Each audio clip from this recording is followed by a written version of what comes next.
నమస్తే, welcome back to మన 9 TV. నేను మీ యాంకర్ అంజీ. ఈరోజు మనతో ఉన్నారు జేసీ అలాగే సర్పంచుల సంఘం రాష్ట్ర అధ్యక్షులు సూర్వి యాదయ్య గౌడ్ గారు. ఆయనతో గ్రౌండ్ లెవెల్లో అసలు ప్రజా పరిపాలనలో ఎలా ఉంది ఏంటనే విషయాలు ఆయనతో మాట్లాడి తెలుసుకునే ప్రయత్నం చేద్దాం. నమస్తే అన్న. నమస్తే. ఏం జరుగుతుందన్న తెలంగాణ ప్రభుత్వంలో ప్రజా పరిపాలన అంటున్నారు రేవంత్ రెడ్డి గారు, బట్ గ్రామ స్థాయిలో వెళ్తే రిజల్ట్ ఇంకోలాగా ఉందని చెప్పేసి కొంతమంది ఇప్పుడు అంటున్నారు. ఏం జరుగుతుంది అసలు? గత ప్రభుత్వంలో మీరు ఏం చేశారు, ఇప్పుడు ఏం జరుగుతుంది?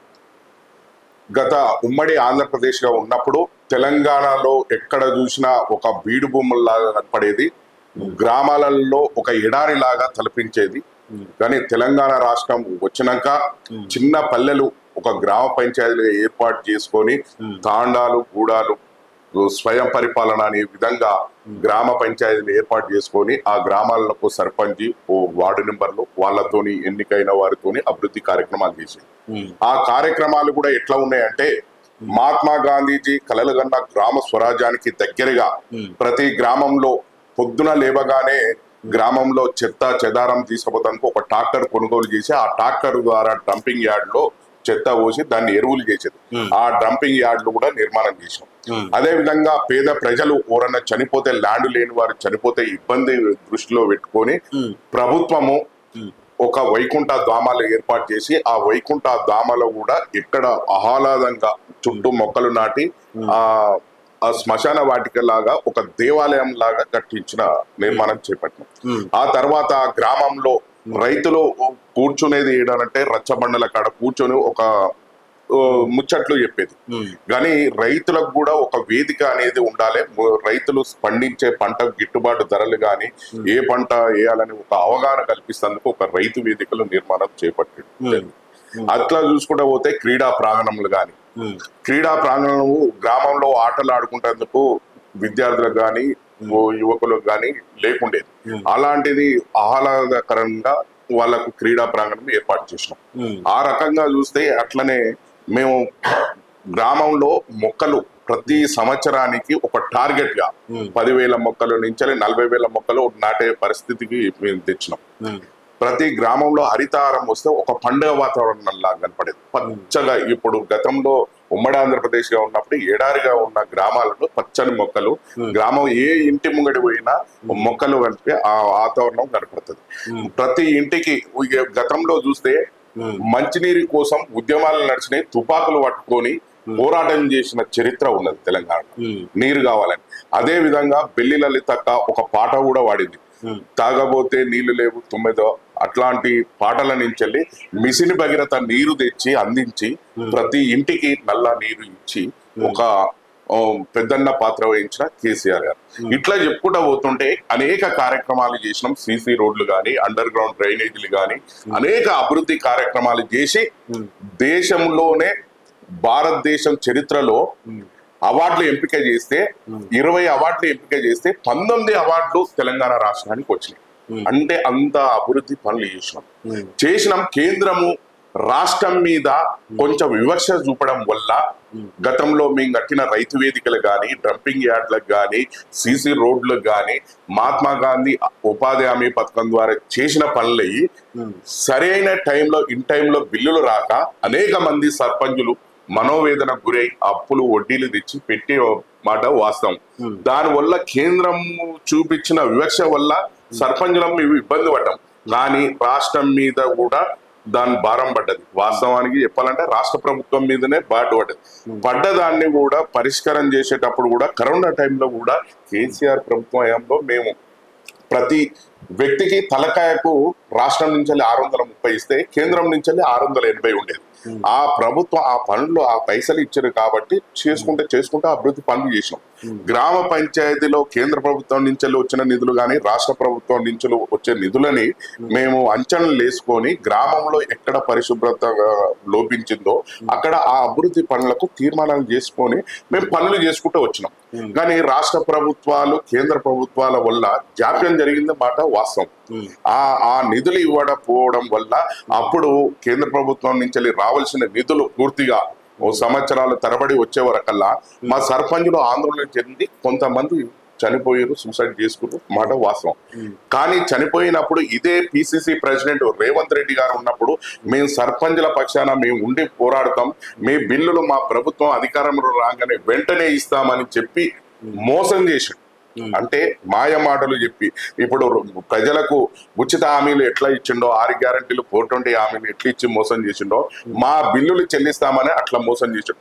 ఈ ప్రభుత్వం ఏర్పడ్డ సంధి అనేక రకాలుగా మేము ముఖ్యమంత్రి గారిని 2 సార్లు కలిసి వినతి పత్రం ఇచ్చినాం, మా సమస్య చెప్పినాం, మా బాధ చెప్పినాం, మేము పరిష్కరిస్తామని చెప్పింది. పంచాయతీ మినిస్టర్కి 5 సార్లు ఇచ్చినాం, అయినా కానీ ఎటువంటిది లేదు.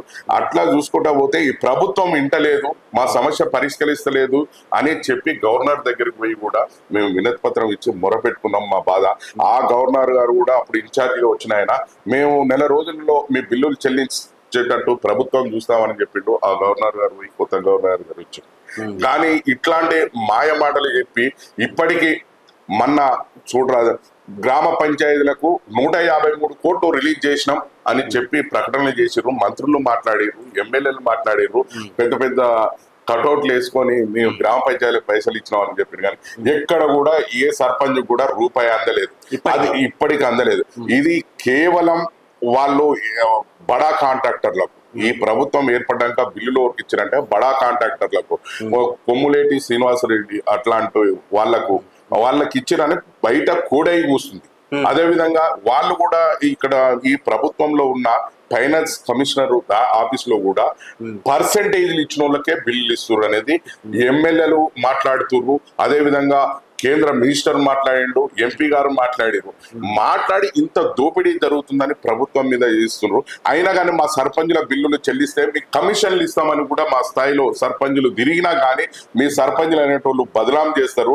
మీరు 5-10 లక్షలకు మా కమిషన్లు ఏమి ఇవ్వగలుగుతారు అనే దాని మీద మా బిల్లులు చెల్లించకుండా ఉన్నారు. అది కూడా మొన్న SDF బిల్లులు కూడా అది కాంట్రాక్టర్ కొంతమందికే పడ్డాయి, కానీ ఎవరికి కూడా 10 లక్షల లోపు ఉన్న బిల్లులు అని చెప్పి వేసిరు. కానీ అది ఎవరికి పడలేదు, అది బడా కాంట్రాక్టర్లకే బిల్లులు ఇస్తున్నారు. అయినా కానీ మేము మొరపెట్టుకున్నాం, ఈ ప్రభుత్వం ఇంటలేదని. మేము సర్పంచులం ప్రగతి భవన్ కాడ అర్ధనగ్నంగా బట్టలిప్పి నిరసన తెలిపినా కానీ బుద్ధి లేని సిగ్గు లేని ప్రభుత్వం లాగా కనపడుతుంది. ఇంకా మేము చేయవలసింది మొన్న పంచాయతీరాజ్ కమిషనర్ ఆఫీస్ ముంగట పోయి అడ్డంగా కింద వండుకుని నిరసన తెలిపినాం. అయినా కానీ మా సమస్య పరిష్కరించకుండా ఏమన్నా మాట్లాడితే గత ప్రభుత్వంలో కేసీఆర్ గారు శిష్యులు అని చెప్తుండ్రు. కానీ గత ప్రభుత్వంలో తెలంగాణ ఉద్యమంలో పని చేసిన వాళ్ళు ఎవరైనా కేసీఆర్ శిష్యులు అని చెప్పి మా సర్పంచులు అంటే మేము గర్వంగా ఫీల్ అవుతున్నాం. కానీ ఎందుకో తెలుసా, కేసీఆర్ తెలంగాణ రాష్ట్రాన్ని సాధించినోడు దేవుడిలాగా చూస్తున్నారు ఈ జనాలు. అట్లాంటి వాళ్ళకు మీ శిష్యులు అయినందుకు మేము గొప్పగా గర్విస్తున్నాం. కానీ మమ్మల్ని ఏదో మీలాగా మీ శిష్యులు, మీ గురువు శిష్యుల అనుబంధం అనేది అంతా రాష్ట్ర వ్యాప్తంగా చూస్తున్నారు, దేశవ్యాప్తంగా తెలుసు. కానీ మా బిల్లులు కక్ష సాధింపు చర్యకే ఉంటున్నారు. ఎందుకంటే గత ప్రభుత్వంలో కేసీఆర్ ఆనవాళ్ళు ఉండొద్దంటే కేసీఆర్ డ్రంపింగ్ యార్డ్లు కట్టించిండు, శ్మశాన వాటికలు కట్టించిండు, వైకుంఠ అది పల్లె ప్రకృతి వనాలు పెట్టించిండు, గ్రామ పంచాయతీ భవనాలు ఇచ్చిండు, CC రోడ్లు వేయించిండు, అండర్ గ్రౌండ్ డ్రైనేజ్ వేయించిండు. ఇటువంటి పనులు చేసిన ఆనవాళ్ళ బిల్లులు రావద్దనే దాని మీద అంటే మాకు రావద్దనే చూస్తుండా మా మీద కక్ష సాధింపు చర్యగానే పడుతుంది. మళ్ళా ఏ ఒక్క రూపాయి లేవు, నన్ను వండుకొని తిన్నా కానీ లేవు అని చెప్తుండే కదా. అటువంటిది అందాల పోటీకి 250 కోట్లు పెడతాం. అందాల పోటీ వల్ల కనీసం ఈ రాష్ట్రానికి ఎలాంటి ప్రయోజనం ఉందా? పెట్టుబడులు పెట్టుబడి వస్తుందా? ఉద్యోగులకు ఏమైనా లాభం ఉంటుందా? కానీ వృధా ఖర్చులు ఏమో చేస్తుండ్రు. ఏ నియోజకవర్గానికి పోతే శంకుస్థాపనలు 1500 కోట్లు ఖర్చు పెడుతున్నాయని బోర్డులు కనపడుతున్నాయి, రూపాయలు కటింగ్ చేస్తుండ్రు. మరి పైసలు లేనోడు ఈ 1500 కోట్లు ఎక్కడికి వెళ్ళి చేస్తుండు, ఈ 250 కోట్లు ఎట్లా ఖర్చు పెడుతుండు? వీళ్ళు ప్రతి మినిస్టర్ ఏడికన్నా చిన్న ప్రోగ్రామ్ ఉన్నా కానీ హెలికాప్టర్ వేసుకొని ఎంత పోతుండ్రు అంటే వీళ్ళు దుబారా ఖర్చు చేసేందుకేమో డబ్బులు ఉంటున్నాయి. ఈ సర్పంచులు కేవలం 600 కోట్లు రిలీజ్ చేయమని మేము 18 నెలలుగా మీ ప్రభుత్వం చుట్టూ తిరిగినా మా కాళ్ళ చెప్పులు అరిగిపోయినా తిరిగిన దాకా కూడా మమ్మల్ని స్పందిస్తలేవు.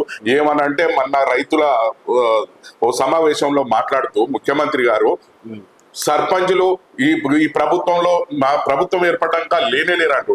ఈ ప్రభుత్వం ఏర్పడ్డాక మేము 2 నెలల చిల్లర మేము పనిచేసిన వాళ్ళం. వీళ్ళు ప్రజాపాలన దరఖాస్తులు అనేది తీసుకునే దాంట్లో మేమే తీసుకున్నాం. కానీ గంత సోయి లేకుండా ఒక ముఖ్యమంత్రి హోదాలో ఉండి సర్పంచులు మా అధికారంలోకి వచ్చినాక ప్రభుత్వం వచ్చినాక లేనేలేరని చెప్పడం ఎంత అన్యాయమైన మాటలు. అంటే ఒక ముఖ్యమంత్రి హోదాలో ఒక రాజకీయ నాయకుడు మాట్లాడిన మాటలు మాట్లాడితే దానికి అర్థం ఉంటుంది. ఒక గౌరవమైన పదవిలో ఉండి ముఖ్యమంత్రి హోదాలో వెనకాల ఉండి ఇట్లాంటి తప్పుడు వ్యాఖ్యలు చేయడం, మా మీద కక్ష సాధన చర్య చేయడం ఇది సరైనది కాదు. ఇంకొకటి, పంచాయతీరాజ్ సంబంధించిన మంత్రి గారు ఇంతవరకు ఒక్కసారి మా బిల్ల కోసం కానీ ఈ పంచాయతీరాజ్ వ్యవస్థ మీద కానీ ఒక్కసారి రివ్యూ మీటింగ్ పెట్టలేదు. పంచాయతీ కార్యదర్శులు జేబులలోకి వెళ్ళి డబ్బులు పెట్టుకొని వాళ్ళు చచ్చిపోతున్నాం అంటారు, వాళ్ళు ప్రభుత్వానికి నోటీస్ ఇస్తారు, అయినా కానీ ఒక చలనం లేకుంటున్నది. అది పంచాయతీరాజ్ మినిస్టర్ మాట్లాడవలసింది, ఇంకో మినిస్టర్ మాట్లాడుతుండు. కానీ కేసీఆర్ అప్పులపాలు చేసిపోయాడు, మాకు ఏడానికి డబ్బులు లేవంటున్నారు కదా. కంటిన్యూ గతంలో ఏ ప్రభుత్వం ఉండేది? కాంగ్రెస్ ప్రభుత్వం ఉండేది. తెలంగాణ రాకం కాంగ్రెస్ ప్రభుత్వం ఉన్నప్పుడు సర్పంచుల బిల్లులు మరి తెలంగాణ ప్రభుత్వం ఇచ్చింది కదా, ఇచ్చుకుంటా వచ్చేది. కంటిన్యూ ప్రభుత్వాలు అనేది కంటిన్యూ ప్రాసెస్. మేము కేసీఆర్ ఇంటికి చేసినామా, కేటీఆర్ ఇంటికి చేసినామా, హరీష్ రావు ఇంటికి చేసినామా, ఇంకో లేకపోతే అధికారుల ఇంట్లోకి చేసినామా? గ్రామాల్లో అభివృద్ధి పనులు చేసిన వాళ్ళం మేము, గ్రామాల్లో ప్రథమ పౌరులుగా పని చేసిన వాళ్ళం మేము. ఇంకొకటి మేము సర్పంచులు అనేది పార్టీ మీద గుర్తుల మీద గెలిచిన వాళ్ళం కాదు, ఇండిపెండెంట్ గా మేము గెలిచిన వాళ్ళం. అన్ని రాజకీయ పార్టీలు గ్రామాలలో ఉంటారు. మేము ఒక సిసి రోడ్ వేస్తే ఆ దారి పుట్ట అన్ని పార్టీలకు సంబంధించిన వాళ్ళు ఉంటారు, బీఆర్ఎస్ అని, బీజేపీ అని, కాంగ్రెస్ అని, ఇట్లాంటివి ఉంటారు. కానీ మేము మమ్మల్ని ఏ ప్రభుత్వం అయినా సర్పంచ్ అనేది ఆ ప్రభుత్వానికి అనుకూలంగా పనిచేయవలసి వస్తుంది. మేము ఎందుకంటే వాళ్ళు ఇచ్చిన మేము గైడెన్స్ ప్రకారమే అభివృద్ధి కార్యక్రమాలు ఉంటాయి. సర్పంచ్లు అంతగా కష్టపడ్డా ఇక్కడ మీ ప్రభుత్వం ఉన్నప్పుడే బిల్లులు ఇయ్యలేదు, రైట్. కానీ అక్కడ మీరు ఏదైతే చెప్పారో వైకుంఠధామం కావచ్చు, డంప్ యార్డ్ కావచ్చు, ఈ ప్రకృతిని, ఇలాంటివన్నీ ప్రజలకి అవసరం లేని వసతులు.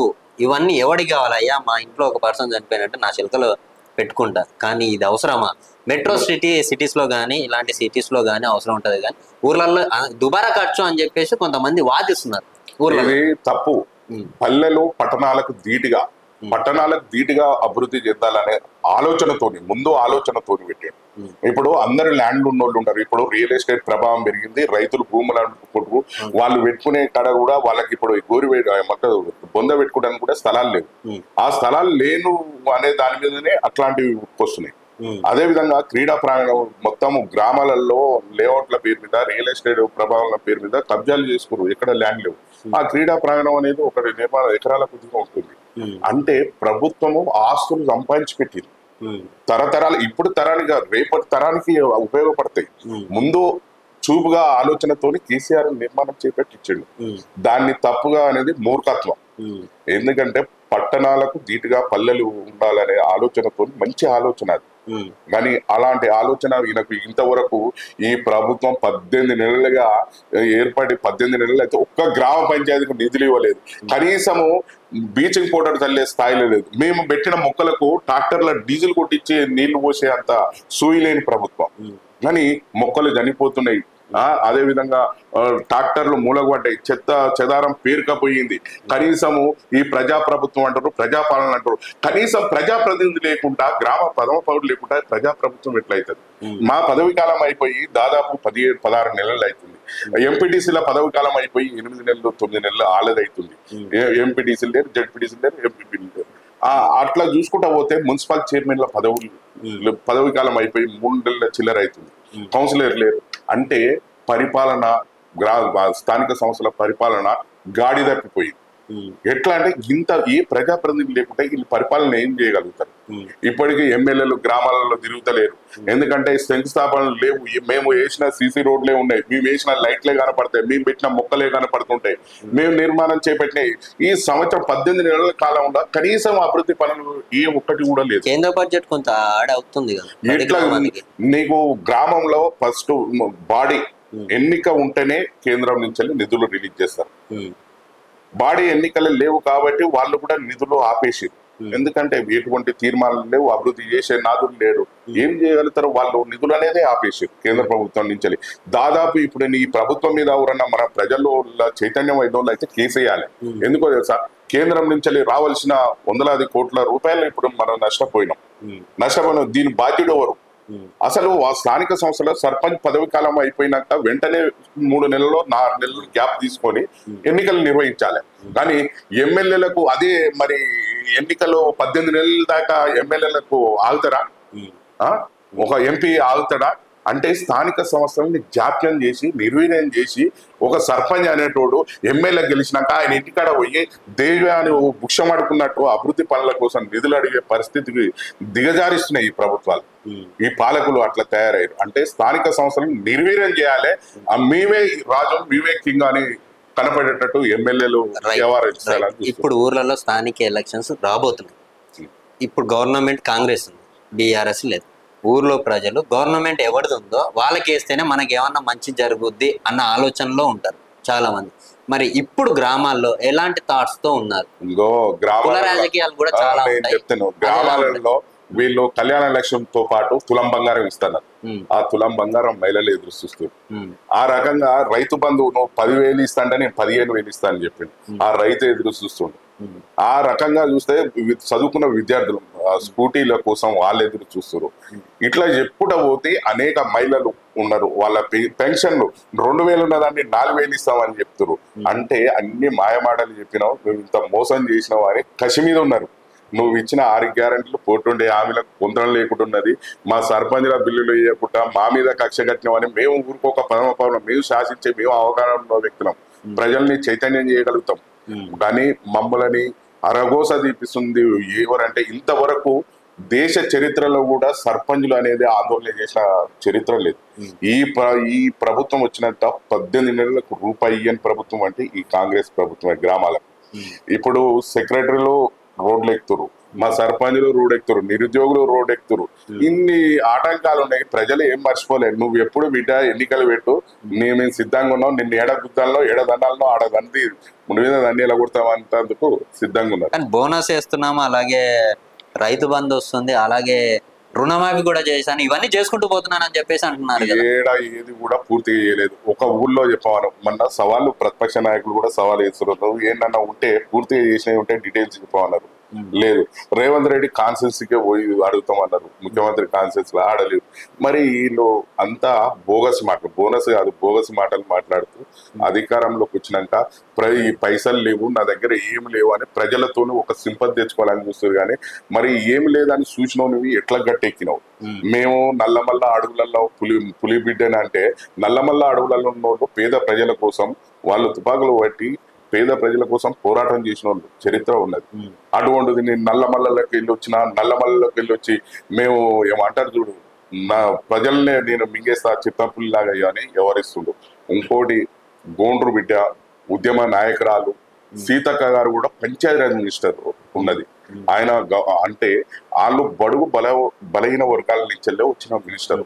కానీ మా బాధలు చూసి కనీసం ఈ వ్యవస్థలో ఇంతవరకు స్పందించలేదంటే, మంత్రి సీతక్క స్పందించలేదంటే చాలా బాధాకరమైన విషయం.